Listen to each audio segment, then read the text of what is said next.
the River Rhine has also an alpine Himalayan kind of character in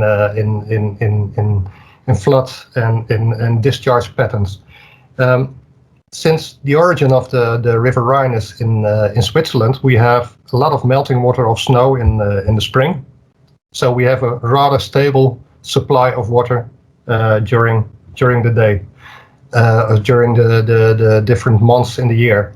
But this is changing because what we see due to climate change is that the amount of melting water is dropping. It becomes drier, so the River Rhine ends up more like a River Rhine, a rainfall river, compared to the River Meuse, which is much lower and only depending on rainfall.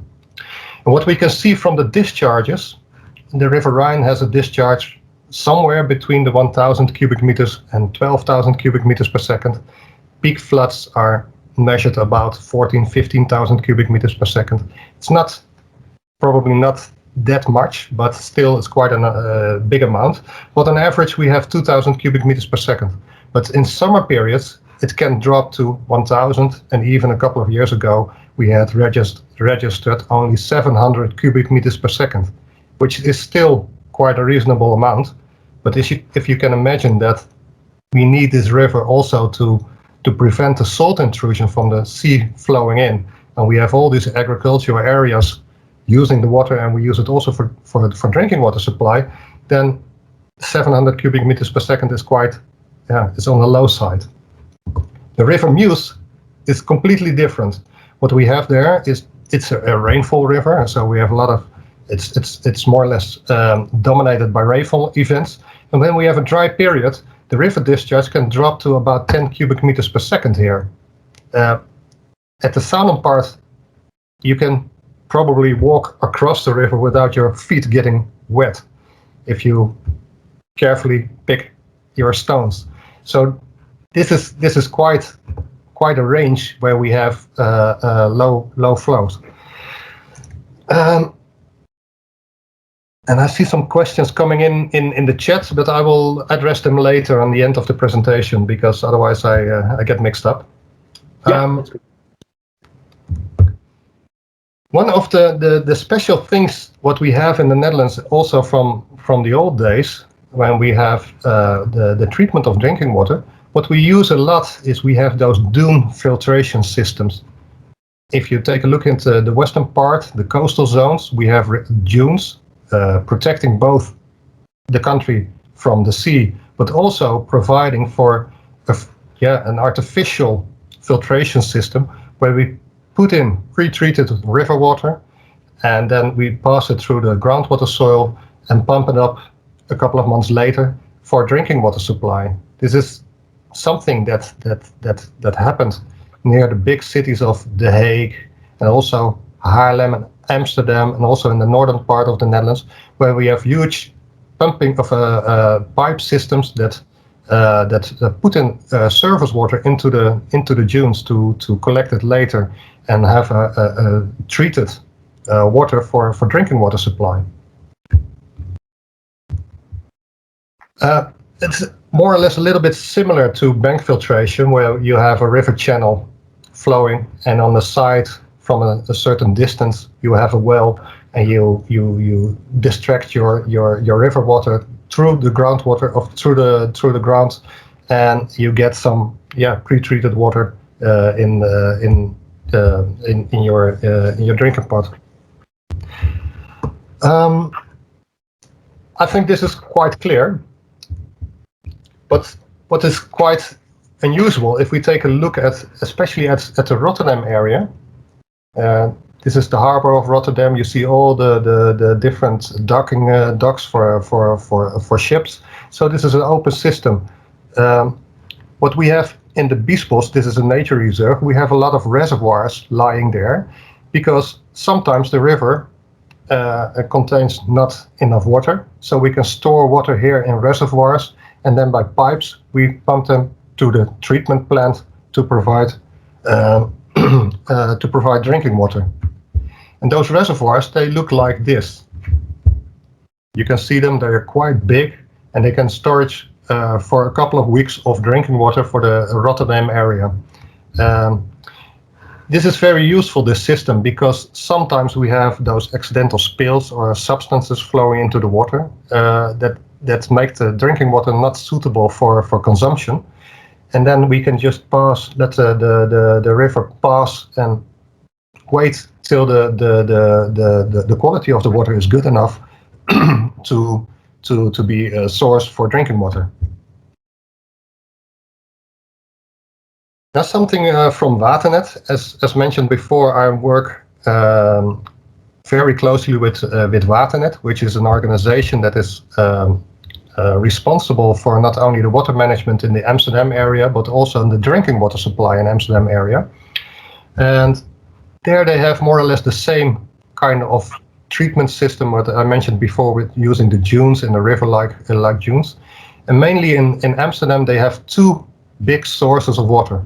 One of the sources is the Bethune-polder, which is a polder, a low-lying area. But due to the fact that we have this hilly area here and sandy soils, we have quite good water seeping up from downstreams, and they collect this water and they pump it into a lake. And in the lake, they pump it through a riverbank system. So you get some kind of residence time, filtration in the sandy soil, and then they pump it to a post-treatment plant at Weesperkaspel, and then they distribute it to Amsterdam and other cities around Amsterdam. This is one of the pathways. Most of the time, the source, the seepage coming up, is enough to provide enough drinking water for this part of Amsterdam. There's a second source to serve the western part of Amsterdam, and it is directly treated surface water. They pre-treat it during using pipes. They put it into the dunes where they have the waterleidingduinen, which is a beautiful area. It's a nature reserve. You can walk, you can visit it. There's a lot of ecology and biology there. So it's a beautiful area, and they pump the water in. And using the infiltration, they pump the water out after about 2 months residence time, and they further treat it to make drinking water for the rest of Amsterdam. This water is originating from the River Rhine. In very dry periods, when the source, the seepage from the Bethune-polder is not enough, they use the same River Rhine water to pump into the lake here. And then via the lake, the soil passage, the sandy soil passage, it's used as treatment, as drinking water source for the rest of Amsterdam. So a lot of soil surface water is used. And when we take a look at Amsterdam, we see a lot of population growth there. A lot of people want to live in the Amsterdam area, and we see an increasing demand of drinking water. And what we expect is that the source of the Bethune-polder is not enough, so they need more surface water to provide the needs of drinking water. I will skip this part quite fast, because this is not my specialty, the drinking water supply chain and treatment, but what they do at Leiduin, at the treatment process, when we have this artificial infiltration of the dunes, afterwards they have different treatment steps like aerations, sand filters. They use ozone to stabilize it. Also, they use calcium to make the water a little bit softer and less reactive. They use carbon filters for making it more bacterial suitable for drinking water, and then they actually use it. So the treatment process is quite extensive. Now, something about the quality of the drinking water. I think in the Netherlands we have really high standards of drinking water.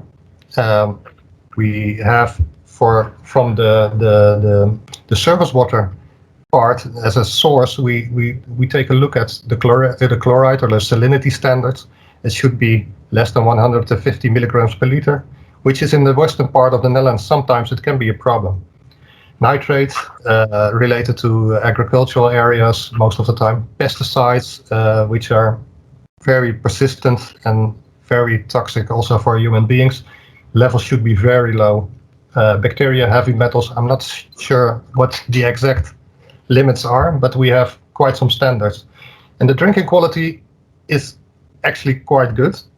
I rather drink drinking water from the tap here in the Netherlands than buying bottled drinking water, because it only costs about €2 per cubic meter per 1,000 liters. If we buy a bottled water in the Netherlands, for instance, on the road, you can easily buy half a liter for €1.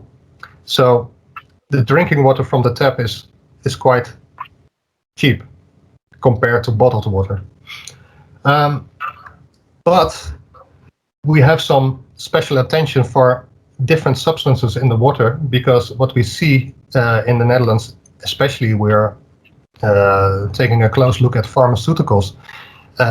There are a lot of pharmaceuticals used in the water system. They are really highly persistent, and we are not sure what the effect on the human body is in the long term. So we try to focus on the levels. We monitor them, we measure them, and we see them, in increasing amounts in the source of drinking water. And it's also related to low flow periods. So if we take a look at challenges, what we have in the Netherlands regarding drinking water, I would say we have different kinds of challenges. And first, let me start on the right top. We have the pollution. This is a very clear pollution. But we also have drought problems, where we have low river flows, which is a problem, because when you take a look at, for instance, pharmaceuticals, in the Netherlands, most of our sewers are connected to a treatment plant, and those the treatment plants, they treat the water, they clean it, and then they spill it back to the river. But still, pharmaceuticals are not really good removed. So when we have a dry period, the river discharges tend to be low, and still we go to the toilet. So the amount of pharmaceuticals flowing into the river are more or less constant in the year, the load in kilograms per day or in a certain mass unit. So when we have low discharge, you have less dilution, and therefore the concentrations tend to be higher, and therefore it might be a problem. And the other problem which we have is freshwater and saltwater, or brackish water, which makes it a very unreliable source for drinking water. So these are the challenges what we have, and I would like to zoom in to these challenges. And one of the things that in its past, it's about 25 years ago, we had a big disaster in the 1986 at Sandos. I'm not sure if you know it, but I was quite a little boy. I was about, I have to calculate, I was about 9 years old, but still, I really remember those images on television, because there was a huge fire at a pharmaceutical plant, pesticide plant, chemicals, and the firemen, they extinguished the fire, but the water entered to the River Rhine. And about 20 tons of pesticides discharged into the River Rhine, making the River Rhine completely red. There was some kind of color added to the pesticides, and all the fish died over the complete Rhine system. There's a link here. You can read something on BBC News if you want to take a look at this disaster. And what we saw in this period is that we saw the peaks of the contamination. Due to travel times, it's diluted, but you get a much broader peak. But after about 5 or 6 days, the disaster that originated in Basel, in Switzerland, entered the Netherlands. And since we have a lot of surface water, drinking water supply, all those intakes were closed. And then we were quite glad that we have those big reservoirs, so we can store the water, so we can sit out this contamination and wait till it passes and still provide drinking water. But this was also the time that at Delft Hydraulics, the predecessor of Deltares, one of the research institutes, they came up with some kind of numerical models to make predictions about the pathway of the accidental spills, and make predictions of the time of arrival at certain critical locations. This model is still used in the Netherlands if there is any accident happening. Very useful forecasting. And something about another challenge, climate change. I took this picture because right now we have COVID and we see it as a wave, and after that we have the recession, and after that we have climate change, I would say. So this really triggers me, and also I think the people in Bangladesh as well, because when we have the sea level rise, we have besides flood problems or probable flood problems, we have the increase of seepage brackish water, which is not good for drinking water supply. Due to the sea level rise, what we see also when we have open river systems for transport and shipping, we see a lot of intrusion of seawater, which makes the surface water less suitable for drinking water. And what we also see in the Netherlands is that we see a change in river flow patterns. We see that we tend to have high peak discharges due to short rainfall events, but we have also large periods of drought. And if we take a look at the change in the flow patterns, especially in the mountainous rivers, where we used to have a lot of melting water from the Alps, that tends to be smaller and the amount becomes smaller. And especially in the summer, we can use some extra melting water. Now, one of the things that in Amsterdam area made quite an impression was we had in 2018, we had a long period of drought. And if you take a look at the Amsterdam area, we have a shipping canal here, which connects Amsterdam to the North Sea. And we have those big locks, and due to these locks, we have a lot of salt intrusion. Every time you open up a shipping lock, salt is coming in, drops to the bottom, and is transported towards the other way, because the salt water tends to dig under the fresh water. So what we saw in 2018 is that the salt water was coming up near Amsterdam and came to this canal and came near the area where we have the Bethunepolder popping up with fresh water, which was not enough. We had Loendeveen, which are the lakes used for the drinking water. And what we saw was that the salt was coming up this way, which was threatening the fresh water supply of Loendeveen. So what we did, and we had the opportunity to take some extra measures. One of the things was, and that was quite special, we put in extra water here from the southern part, fresh water, to flush the salt out. And second, we added a bubble barrier in the big shipping canal, a bubble screen, which was nothing more than a hose with a compressor, which creates bubbles flowing upward. And due to the bubbles, the mixture of the water, the salt water, underlying lake, the bottom layer was more or less mixed with the freshwater lake, which makes the flushing of the freshwater more effective. And in practice, it's quite a nice measure, because ships can really pass quite easily these bubble screens, and they don't see any problems passing this. But it prevents it worked out quite well to prevent the salt intrusion from coming up further. Erwin, are you thinking about the time?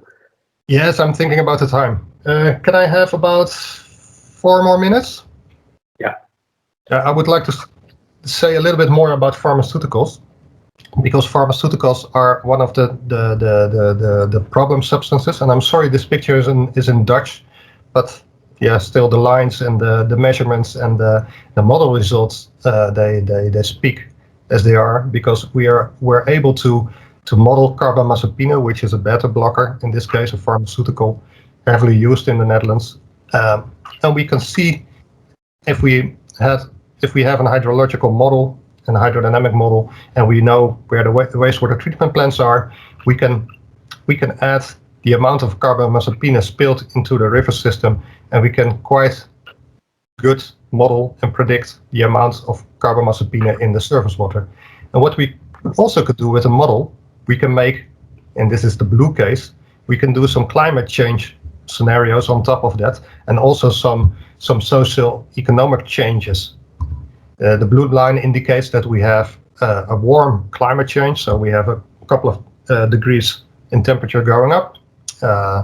We have therefore a changing river discharge, and we also have a socio-economic scenario where we have more people living in the Netherlands, and also the age of the people was a little bit older. The use of pharmaceuticals was a little bit increased, and therefore we saw that the concentrations were rising, especially at certain periods. And when it comes above a certain level, and what we see from September till December, we see an increase of a certain threshold, more or less.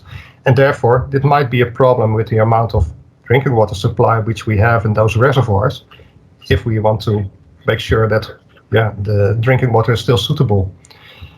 This is concerning something that is in the future, but we have to react in a certain way. And one of the things is that we can, maybe we can treat the water and filter the pharmaceuticals out of the river water before we use it.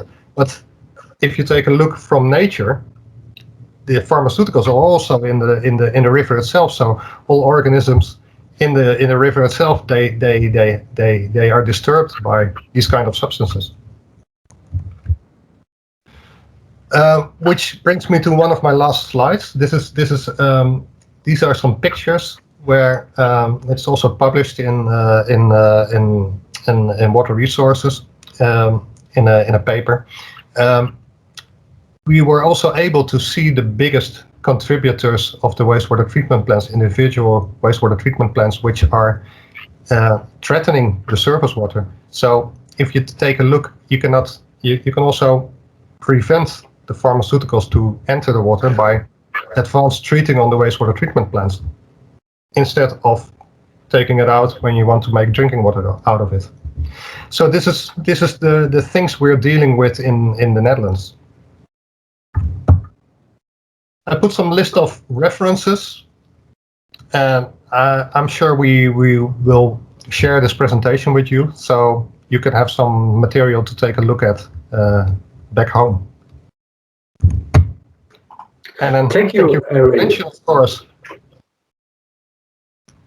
And now there's some time for questions. Yeah, some time for questions. But the references, would it be able to share your presentation with us? Yes, no problem. And we can share it further. I see questions. Very quite large. big. Yeah. It's making a big. I don't know if we're going to have time to do all three questions.